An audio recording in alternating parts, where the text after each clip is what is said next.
Well, varicose veins don't just make you feel self-conscious, but they can also cause discomfort and even become a serious health issue. Getting rid of them doesn't have to be a painful process. In fact, we have Dr. Adam Gropper here, founder of North Beach Vascular and Aesthetics, and we're going to discuss one of the less painful options. But let's start here. Varicose veins, what are they? Well, they're enlarged veins that form on the legs along with their cousin spider veins, and they form because of an underlying vein problem in the leg that we call venous insufficiency.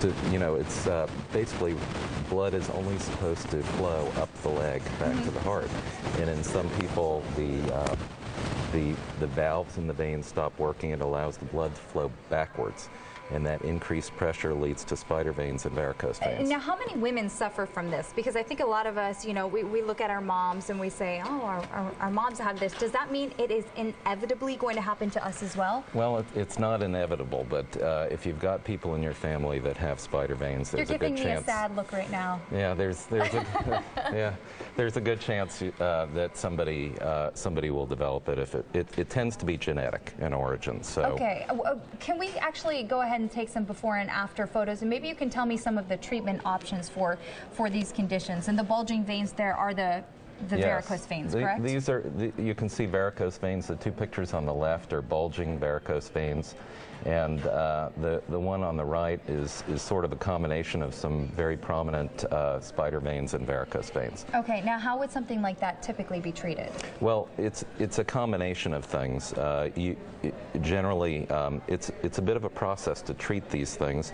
First, you need to understand where the underlying problem is and treat that, and sometimes that might require a laser ablation of the veins that lead into these veins. Those are amazing results, by the way. These patients came out very, very well. Look, on the left side, you can see the ankle that before looked really bad, and we got a nice result on her. And it almost looked bruised before. I feel like that's one of the common effects of those spider veins. But this new foam, tell me about this new foam. Well, we're using foam a lot more lately. They've been using it in Europe for years, but for larger veins, the foam is more effective at really treating the entire inner wall of the vein. And so we found that on medium veins and large veins, we can get much faster and more complete results. Now, are the results permanent? Well, for the veins that we treat, but unfortunately it's a progressive disease, and over time new veins will tend to form. Okay, so how long does it usually take to get the treatment?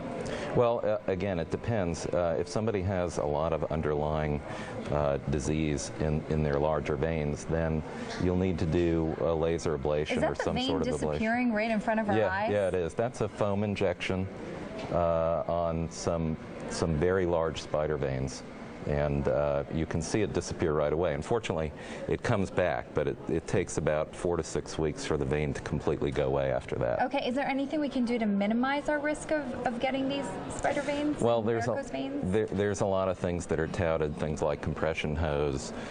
There's some drugs you hear about that make veins go away. Unfortunately, very little of it really does anything. Compression hose, which are really uncomfortable for women in South Florida, oh my gosh, I can't will supposedly halt the progression of the disease, but it's not really practical to be wearing those all the time. Now, I know something like pregnancy can also contribute to the formation of these types of things. Do you often recommend that a woman wait until maybe she's done having kids before undergoing treatment?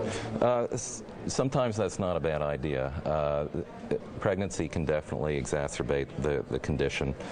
We see a lot of young mothers that come in, they've had a child or two, and they've got big veins, and sometimes the veins will actually get better a few months after childbirth, so we like to wait and see. Okay, well, this has been very interesting for me, maybe for some personal reasons, but for more information you can visit northbeachvascular.com.